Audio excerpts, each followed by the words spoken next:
Salah satu lokasi wisata Benteng Moraya yang ada di Kabupaten Minahasa, Sulawesi Utara, ramai dikunjungi para wisatawan. Saat libur Lebaran dan libur panjang, banyak masyarakat yang mengunjungi wisata yang syarat akan sejarah ini. Berbagai spot foto bisa dinikmati di Benteng Moraya, dan tak hanya itu, di luar Benteng Moraya juga banyak pedagang kecil yang berjualan aneka makanan dan minuman. Untuk informasi selengkapnya akan disampaikan langsung oleh rekan jurnalis Tribun Manado, Nelty Manamuri yang kini sudah terhubung bersama kami. Silakan Nelty. Iya, baik Mei, terima kasih.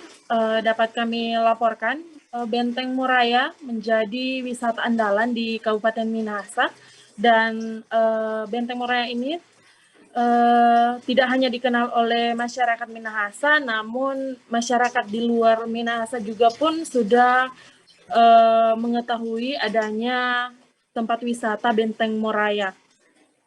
Tempat ini makin menarik banyak pengunjung karena merupakan saksi bisu Perang Tondano dan tempat wisata ini telah menyediakan fasilitas seperti spot foto yang ada di Benteng Moraya yang tentunya dapat menghasilkan foto-foto yang bagus untuk para wisatawan yang berkunjung.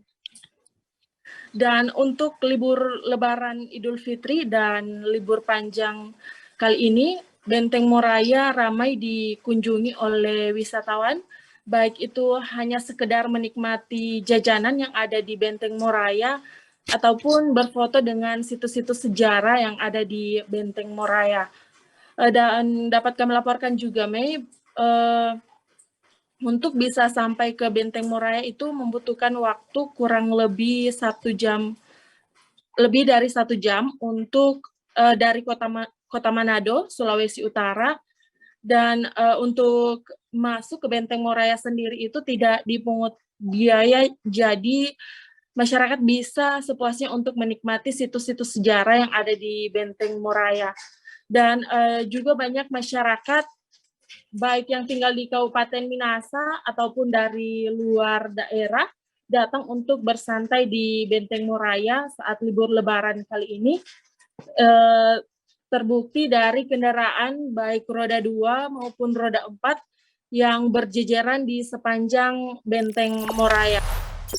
Jangan lupa subscribe, share, komen, dan like ya!